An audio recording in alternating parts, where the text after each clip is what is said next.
Hello students, स्वागत है आप सभी का आपके अपने YouTube channel Indian plus classes में। बेटा फिजिक्स में लास्ट बार मैंने कराया था आपको वैद्युत ध्रुव की अच्छी स्थिति में वैद्युत क्षेत्र की तीव्रता। आज हम इस वीडियो में चर्चा करने वाले हैं वैद्युत ध्रुव की निरक्षीय स्थिति में वैद्युत क्षेत्र की तीव्रता के बारे में। तो आइए पढ़ते हैं। आज का हमारा टॉपिक है वैद्युत द्विध्रुव की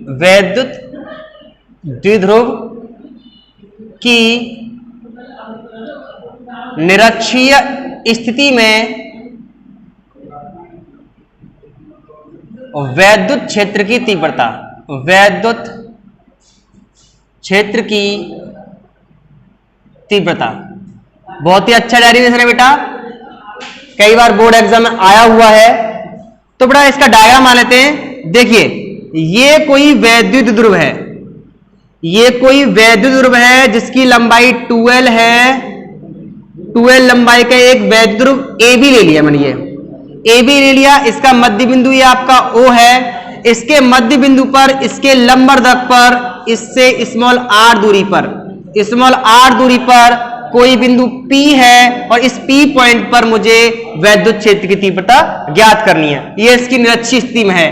तो यहां पर आपका प्लस क्यू आवेश लगा हुआ है और यहां आपका माइनस क्यू आवेश लगा हुआ है। तो यहां से यहां तक की दूरी कितनी होगी बेटा? ये 12 लंबाई है टोटल, ये L हो जाएगी, यहां से यहां तक L हो जाएगी और ये आपकी R हो गई।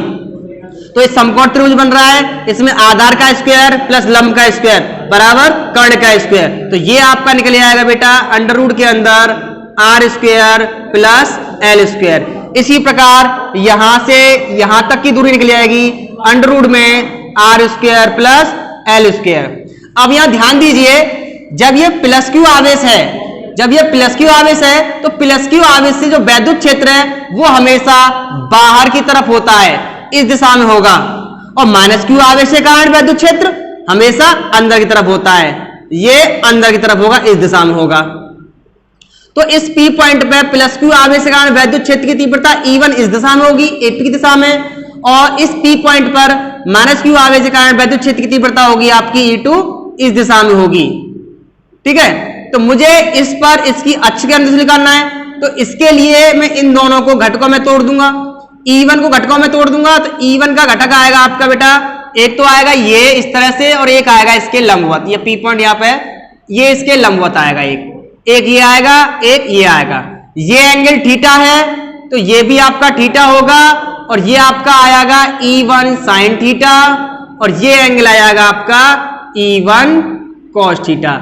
ये घटक आ गया आपका E1 साइन थीटा और ये आ गया E1 कॉस थीटा। और इसके लिए ध्यान दीजिए E2 के लिए, इसको मैं कंपोनेंट में तोड़ूंगा तो एक इस दिशा में टूट जाएगा और एक फिर से इसी दिशा में टूट जाएगा। ये आ जाएगा आपका E2 cos थीटा और ये आएगा आपका E2 sin थीटा। ये मैंने घटकों में तोड़ दिया इसको। तो इसकी थोड़ी सी थ्योरी है, उस पर ध्यान दीजिए। माना कोई 12 लंबाई का वैद्युत ध्रुव AB किसी k परावैतांक वाले परावैद्युत माध्यम में रखा है। इसके लंबवत पर, इसके मध्य बिंदु से स्मॉल r दूरी पर कोई बिंदु P है जिस पर हमें वैद्युत क्षेत्र की तीव्रता ज्ञात करनी है।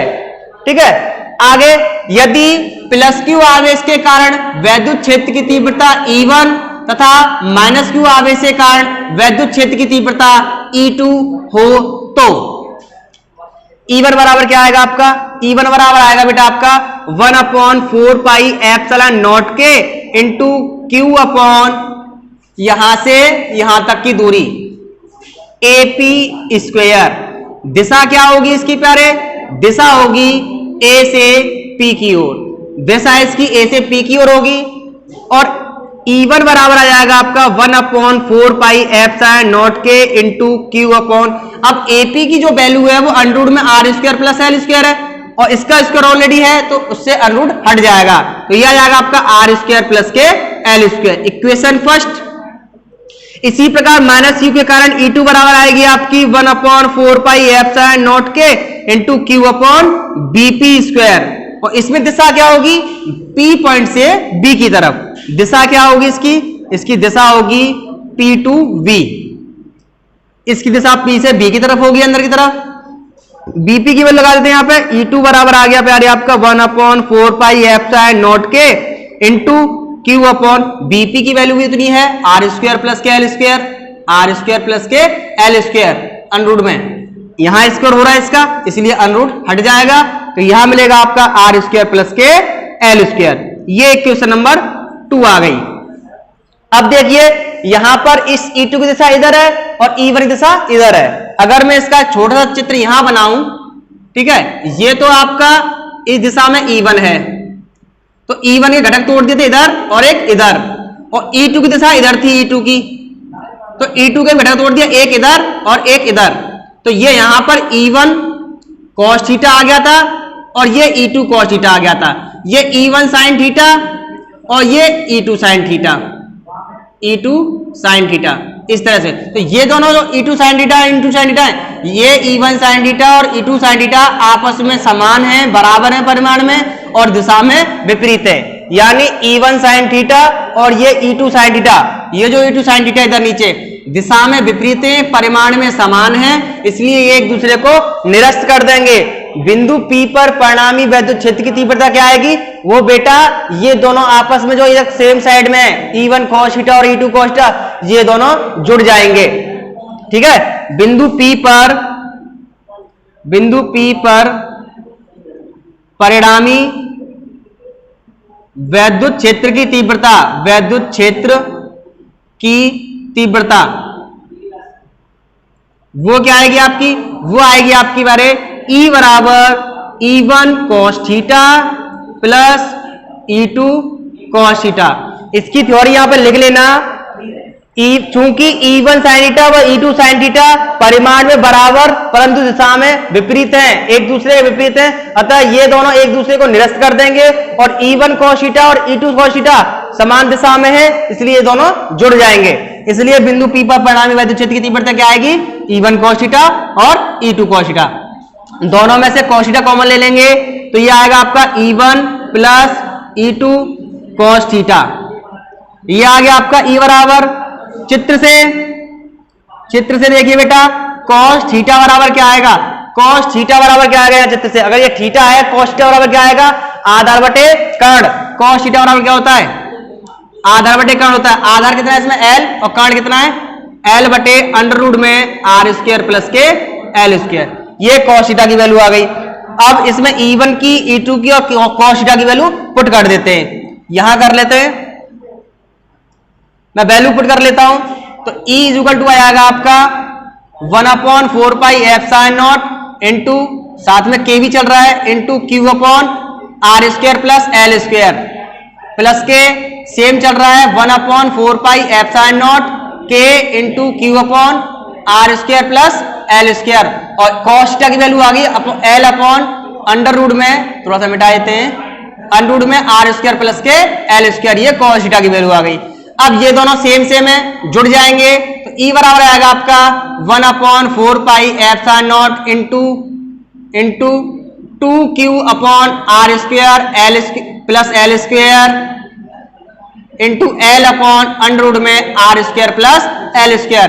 ये 2L के साथ में ले लेंगे हम, तो E बराबर आएगा आपका 1/4 pi epsilon naught k into q into 2L बटे, और इसकी पावर 1 है r square plus L square की, और यहाँ r square plus L square की पावर आधी है, तो इसकी पावर हो जाएगी r square plus L square की पावर 3/2, 1.5 हो जाएगी पावर।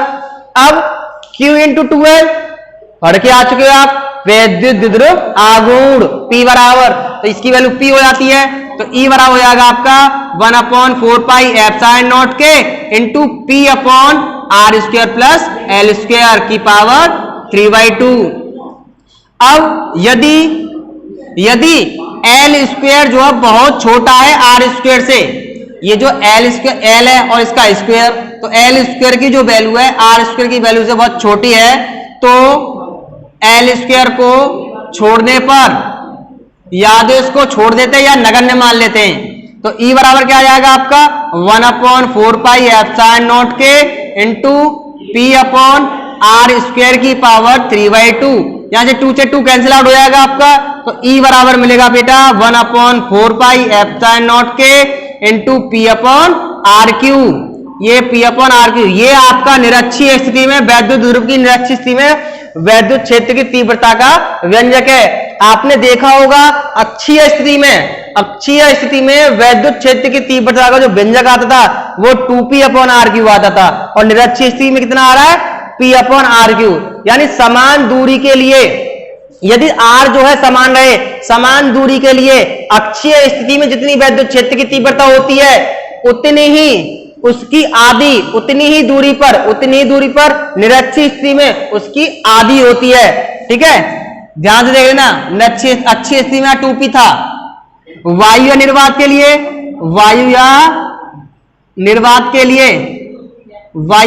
लिए, K की वैल्यू 1 होती है प्यारे, K की वैल्यू 1 लगा देंगे हम, तो E बराबर हो जाएगा आपका 1/4 pi epsilon naught k epsilon naught, 1/4 pi epsilon naught into P upon r cube. ये आपका निरक्षीय स्थिति में वैद्युत ध्रुव की निरक्षीय स्थिति में वैद्युत क्षेत्र की तीव्रता का व्यंजक था। आगे की वीडियो भी मिलेंगी, कंटिन्यू मिलेंगी। बीच में कुछ काम था इसलिए हम वीडियो नहीं बना पाए, नहीं डाल पाए, तो चैनल पर बने रहिए और अधिक से अधिक सब्सक्राइब कीजिए, हमारे चैनल को शेयर कीजिए, और बोर्ड एग्जाम की हम पूरी तैयारी कराएंगे विद न्यूमेरिकल, एनसीईआरटी के न्यूमेरिकल पूरे कराएंगे। चैप्टर को खत्म होते ही एक एक न्यूमेरिकल चुन के एनसीईआरटी का फिजिक्स का मैं कराऊंगा। जिम्मेदारी मेरी है पूरी। आप बस चैनल पर बने रहिए और देखते रहिए वीडियो को और शेयर कीजिए, और अगर वीडियो पसंद आई हो तो कमेंट करके अवश्य बताएं, जैसा भी लगे वैसा खुल के बताएं। और अन्य प्रॉब्लम के लिए नंबर दिया हुआ है, कांटेक्ट करें, फोन करें, आकर के मिलें, आपको समस्या का पूरा समाधान किया जाएगा। धन्यवाद।